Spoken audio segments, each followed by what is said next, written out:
Right, మనం చూస్తున్నాం సహాయక చర్యలు ఇంకా కొనసాగుతున్నాయి. ఘటనా స్థలం వద్ద నెలకొన్నటువంటి పరిస్థితి మనం చూడొచ్చు. అక్కడ ఒక పెద్ద బిల్డింగ్ కూడా ఉంది. ఎక్కడైతే విమానం కూలిపోయిందో ఆ సంఘటనా స్థలం వద్ద ఆ బిల్డింగ్ దృశ్యాలు మనం చూస్తున్నాం. పూర్తిగా పొగతో అలాగే మట్టితో పూర్తిగా అక్కడ నిండిపోయినటువంటి దృశ్యాలు మనకు కనిపిస్తున్నాయి. ప్రమాద తీవ్రతను మనం ఈ దృశ్యాలు చూసి అంచనా వేయొచ్చు.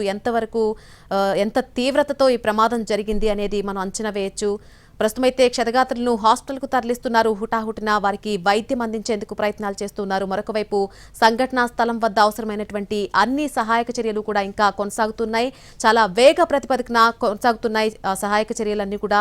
మనం చూడొచ్చు అక్కడ లెఫ్ట్ సైడ్ బాక్స్లో ఫస్ట్ బాక్స్లో మనకు కూలిపోతూ ఉన్నప్పుడు టేకాఫ్ అయినటువంటి 2 నిమిషాలకే ఫ్లైట్ ఏ విధంగా టేకాఫ్ అయింది, ఆ తర్వాత వెంటనే 2 నిమిషాల లోపే ఏ విధంగా కూలిపోయింది అనేటువంటి దృశ్యాలు మనకు చూడొచ్చు. అహ్మదాబాద్ నుంచి లండన్కు బయలుదేరినటువంటి విమానం కావడంతో ఫ్యూయల్ స్టోరేజ్ కూడా చాలా భారీగా ఉంటుంది. ఎక్కువగా ఫ్యూయల్ స్టోరేజ్ పెట్టుకొని ఈ విమానం బయలుదేరినటువంటి నేపథ్యంలో ప్రమాదం సంభవించినప్పుడు ఒక్కసారిగా ఎంత భారీ స్థాయిలో అక్కడ మంటలు చెలరేగాయి అనేది చూస్తే ప్రమాద తీవ్రతను మనం అంచనా వేయొచ్చు.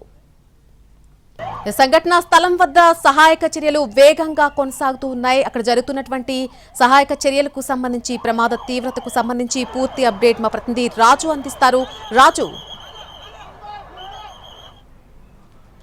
ఎస్ నళిని, గుజరాత్లోని అహ్మదాబాద్ ఏదైతే సర్దార్ వల్లభాయ్ పటేల్ ఇంటర్నేషనల్ ఎయిర్పోర్ట్ లో ఘోర ప్రమాదం చోటు చేసుకుంది.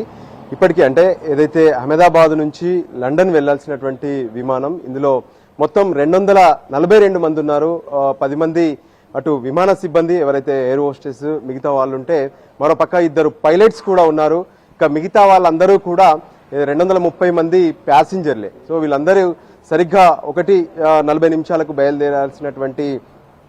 లండన్ బయలుదేరాల్సినటువంటి విమానం టేకాఫ్ అవుతూనే కొద్ది నిమిషాల్లోనే వెంటనే నేల కూలింది. అయితే దీనికి కారణం ఏంటి అనేది ఇప్పటికే తెలుసుకునే ప్రయత్నం చేస్తున్నారు. వాస్తవానికి ఏ విధంగానైతే అంటే దూర ప్రాంత ప్రయాణాలకు వెళ్తున్నప్పుడు, ఇంటర్నేషనల్ జర్నీస్ ఉన్నప్పుడు ఖచ్చితంగా ఫ్యూయల్ అయితే ఎక్కువగానే నింపుతారు. సో ఆ క్రమంలోనే ఈ ఫ్లైట్ లో అనుకున్న దానికంటే ఎక్కువగా నింపారా, లేదంటే ఇతర టెక్నికల్ ఇష్యూస్ ఏమైనా రావడం వల్ల వెంటనే నేల కూలిందా అనే దానిపైన కూడా ఇప్పటికే ఒకవైపు ఎయిర్పోర్ట్ కు సంబంధించి డీజీసీఏ దానికి సంబంధించి తెలుసుకునే ప్రయత్నాలు చేస్తున్నారు. కానీ వెంటనే ఏదైతే అందులో ఉన్నటువంటి మొత్తం 242 మందిని సురక్షితంగా రక్షించాల్సి ఉంటుంది. అందుకే అంబులెన్సులు వీటన్నిటిని కూడా సిద్ధం చేశారు. అంబులెన్సుల ద్వారా కొంతమందిని ఎవరినైతే బయటికి తీసుకొచ్చారో వాళ్ళందరినీ ఆసుపత్రులకు కూడా తరలిస్తున్నటువంటి పరిస్థితి మనకు ప్రస్తుతం అహ్మదాబాద్ ఎయిర్పోర్ట్ వద్ద కనిపిస్తుంది. అయితే ప్రధానంగా చూస్తే ఏదైతే ఈ ఘటనకు సంబంధించి తెలియగానే వెంటనే అక్కడ ఉన్నటువంటి ఎయిర్పోర్ట్ సిబ్బంది అప్రమత్తం అవుతూనే సివిల్ ఏవియేషన్ కి సంబంధించి వాళ్ళని కూడా అలర్ట్ చేశారు. మరోపక్క అహ్మదాబాద్ ఇంటర్నేషనల్ ఎయిర్పోర్ట్ ను ప్రస్తుతం తాత్కాలికంగా మొత్తం మూసివేశారని చెప్పుకోవచ్చు. ఎందుకంటే అక్కడ నుంచి ఇక ఏ ఫ్లైట్ టేకాఫ్ కాదు. ఏదైతే ఎమర్జెన్సీగా లేదంటే స్పెషల్ ఫ్లైట్స్ ఎవరైతే ఇక్కడికి ఇన్స్పెక్షన్ కోసం కానీ లేదంటే సహాయక చర్యల కోసం వచ్చేటటువంటి మాత్రమే ల్యాండింగ్ కు అవకాశం ఉంటుంది. ఇంటర్నేషనల్ ఎయిర్పోర్ట్ ఇక్కడ నుంచి రెగ్యులర్ గా కూడా ఎన్నో దేశాలకు విమానాలు వెళ్తూనే ఉంటాయి. ఎప్పుడు కూడా ఎటువంటి ప్రమాదం జరగలేదు. నిజంగా చెప్పాలంటే దేశంలోనే ఇటువంటి ప్రమాదం ఎప్పుడు కూడా జరగలేదు. సో ఎప్పుడైతే టేకప్ అవుతూనే కొద్ది మీటర్ల ఎత్తుకు ఎగరగానే ఆ విమానం నేల కూలింది. సో దాంతోనే ఈ ప్రమాదం జరిగింది. సో ఇప్పటి వరకైతే కొంతమందికి అంటే గాయాలైనట్టుగా తెలుస్తుంది. కానీ ఇతర సమాచారం మాత్రం ఎక్కడ కూడా ఎయిర్పోర్ట్ కు సంబంధించి ఎటువంటి సమాచారం అధికారికంగా మాత్రం ప్రకటించలేదు.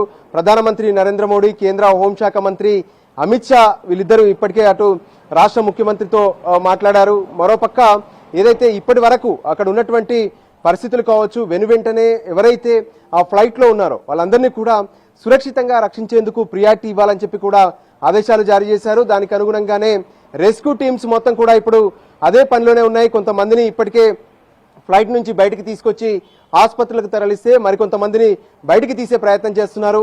సో ఎప్పుడైనా సరే ఏదైతే బోర్డింగ్ అయిన తర్వాత అంటే ఏదైతే అక్కడే టేకాఫ్ కాకుండా ఉన్నటువంటి ఫ్లైట్ లో ఏదైనా ఎమర్జెన్సీగా సమస్యలు తలెత్తడం కానీ లేదంటే ఫైర్ కనుక అవుతే వెంటనే అప్పటికప్పుడు ఎమర్జెన్సీ ఎగ్జిట్ ద్వారా వాళ్ళందరినీ కూడా బయటికి పంపిస్తారు. కానీ గాల్లోకి ఎగురుతున్నటువంటి విమానం ఒక్కసారిగా నేల కూలడం అంటే ఆ లోపు ఎవరు కూడా ఇంకా ఏదైతే అప్రమత్తంగా బయటికి దూకే ప్రయత్నాలు కానీ ఇవన్నీ ఛాన్స్ ఉండవు.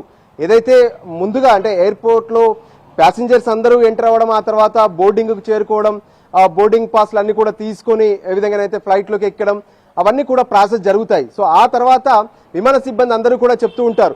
సో ఏ విధంగానైతే ఎమర్జెన్సీ సమయాల్లో ఎలా చేయాలి ఏంటి అని చెప్తున్నటువంటి క్రమంలోనే ఇదంతా కూడా జరిగిందని చెప్పుకోవచ్చు. సో మొత్తానికి అటు లోపల ఉన్నటువంటి వాళ్ళు షాక్ కాదు, ఎవరైతే బయట వాళ్ళ రిలేటివ్స్ ఎవరైతే, ఎందుకంటే లండన్ వెళ్తున్నటువంటి వాళ్ళందరికీ కూడా తమ బంధువులందరూ సెండప్ చెప్పడానికి వస్తారు. ఇంకా వాళ్ళు ఆ ఎయిర్పోర్ట్ నుంచి బయటికి కూడా వెళ్ళలేదు. ఈలోపే ఈ ప్రమాదం చోటు చేసుకుంది. అంతేకాదు కొంతమంది ఏదైతే మాజీ ముఖ్యమంత్రులు కూడా ఉన్నట్టుగా తెలుస్తుంది. మరోపక్క కొంతమంది ఇతర ఏదైతే సిబ్బంది కూడా ఉన్నట్టుగా తెలుస్తుంది. సో పూర్తి వివరాలు ఇంకా తెలియాల్సినటువంటి అవసరం అయితే కనిపిస్తుంది. సో మొత్తం 242 మందిలో ఇప్పటికే కొంతమందిని అయితే ఆసుపత్రులకు తరలిస్తున్నారు. మంటలను ఆర్పే ప్రయత్నం కొనసాగుతూనే ఉంది. ఆ మంటలు ఒకవైపు పొగ, దట్టమైనటువంటి పొగను ఏదైతే ఆ లోపలికి వెళ్ళి దాన్ని తప్పించుకొని సైతం ఏ విధంగానైతే అటు ఎయిర్పోర్ట్ లో ఉన్నటువంటి ఫైర్ ఇంజన్స్ కి సంబంధించి కూడా వాళ్ళు ఎప్పుడు కూడా ఇందులోనే కొంత వాళ్ళకి ప్రాక్టీస్ ఉంటుంది. ఎందుకంటే ఫ్లైట్ ఎప్పుడైతే క్రాష్ అవుతుందో ఖచ్చితంగా అందులో ఉన్నటువంటి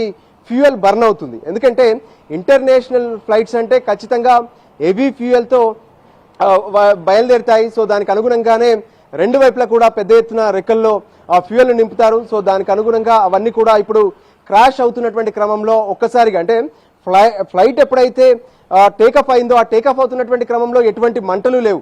సో ఎప్పుడైతే అది పైకి వెళ్తూ మనం చూస్తూనే ఉన్నాము ఎన్టీవీ స్క్రీన్ మీద పైకి వెళ్తున్నటువంటి ఫ్లైట్ ఒక్కసారిగా కిందికి పడిపోతున్నటువంటిది కూడా చూస్తున్నాం. సో అలా పడిపోతున్నటువంటి క్రమంలో కింద నేలను తాకుతూనే ఆ ఫ్యూయల్ ఏదైతే ఉందో బర్న్ అయింది. దాంతోనే మంటలు అంటుకున్నాయి. ఆ మంటల నుంచి దట్టమైనటువంటి పొగ కూడా అలుముకున్నటువంటి పరిస్థితి కనిపిస్తుంది. సో దానికి అనుగుణంగానే ఇప్పుడు పెద్ద ఎత్తున అక్కడ ఉన్నటువంటి వాళ్ళ పరిస్థితి ఏంటి అని టెన్షన్ పడుతున్నారు.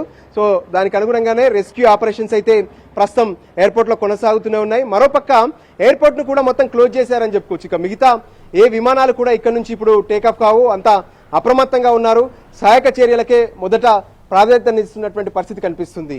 నళిని.